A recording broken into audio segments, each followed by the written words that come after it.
Good afternoon and welcome to Elevate Your Grind presented by the Cannabis Lab here live at Benzinga 2024 in Hollywood, Florida.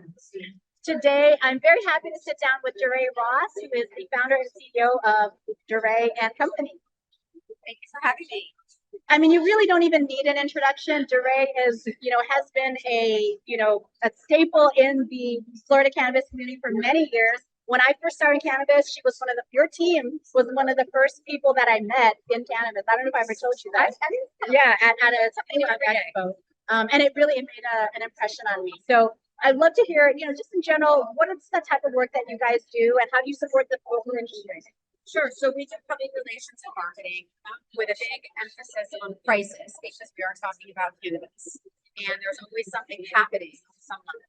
And the clients that we work with, while many of them do business in Florida, we also have clients that are outside of Florida in addition to Florida. So I was telling somebody the other day that I feel that each client we work with, if they're in different states, it's almost like we have multiple clients within a client because every state is so different. And so we have to go by the rules and the regs of that state. And so most of our clients have a footprint also in Florida on some level. So we're really excited for November. And that gave me chills. We've been hoping and making it happen, and now it's here. So now we really make it happen. And so we're really working right now. We've always been on the educational piece in what we do. So much of PR marketing is that education awareness. Certainly when I got into this in 2018, and when I say this, I just in the space, 2018, I'll be honest, I'm in business now over 24 years. I was afraid to tell people I was in the space because I had clients in so many other different industries. And so we worked hard at trying to reduce the stigma, and certainly female in cannabis and what we do. And thankfully, with the PR that we've done over the years, we've been able to help educate even other clients, my family, people that work at journalists. So now I think we're at a point where people are pretty well educated. But as we look toward November, we still have a lot of work to do. There is a lot of work to do. And I feel almost like for those of us in the industry now, it almost unofficially it falls on us in our everyday lives to educate as many people as possible because every single vote is going to count. You know what I mean? It's on us. We've gotten it this far, but we have to get it. We have to get it over the finish line. So it's a fun and exhilarating and scary and all the things wrapped into one. Well, that sounds like working in cannabis in general. Every day, yeah. So actually, you said something that kind of sparked a question in my mind. Working with different states and having different regulations. Like I always think about that pertaining to the actual production of the plant or to the selling of the plant. But from a PR and marketing standpoint, does that affect you guys a lot? Definitely. I'll give you an example. So based on the rules and regs of the states, the type of imagery that we can use.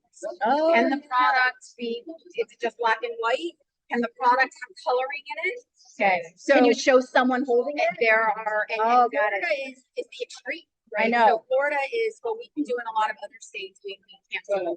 Understood. And so that's why we really have to understand the rules and regs of that state because plus don't forget, are we talking patients or is it a patient perspective? So that's a different audience. It's a different audience and it's a different communication in our press releases, in our interviews that we're coordinating. So it's ever changing.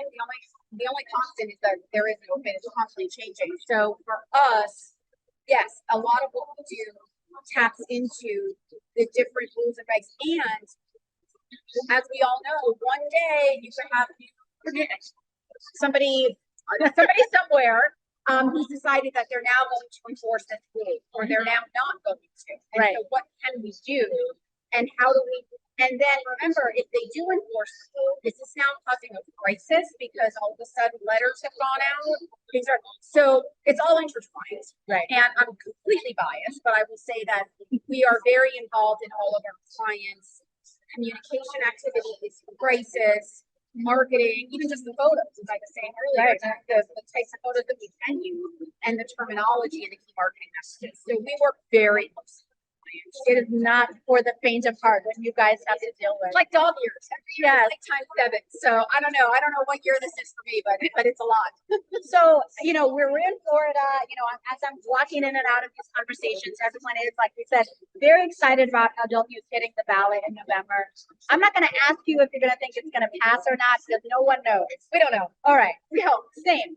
But from what you're seeing in your work, what are some of the things that people are doing from a marketing PR standpoint to just get ready, right? Because they want to be ready when it drops. So there's been a big difference specifically Florida, and that is since cannabis has been dropped, there have been a lot of budgets that have been slashed, lack of hosting and being involved in events.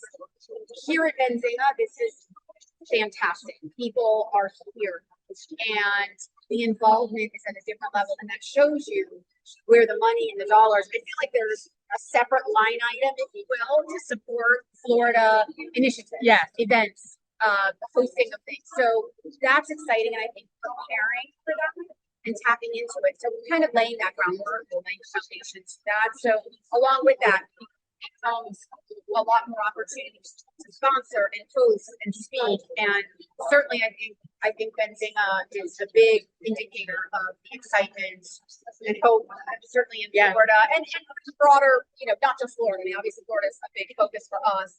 I'm born and raised here, but just all in all, cannabis things are. Oh yeah, if Florida goes, like that is a huge, I think, tipping point for the East Coast in general. So yeah, everyone should, in my opinion, have a stake in this. And mostly those of us who work and live in Florida, we have to do everything we can to push it forward. So I take my hat off to you and your teams for everything that you're doing to get the good word out there. And I hope you have a wonderful rest of Benzinga. Thank you for always being so gracious, whether I see you in Vegas or Miami Where are we, we're Duree? always together. So we always have a good time. Thank you for all you do. And thanks to the lab and so many supporters. So it's a good thing. I'm hopeful, and we got to make it happen. All right, let's go Florida. Woo!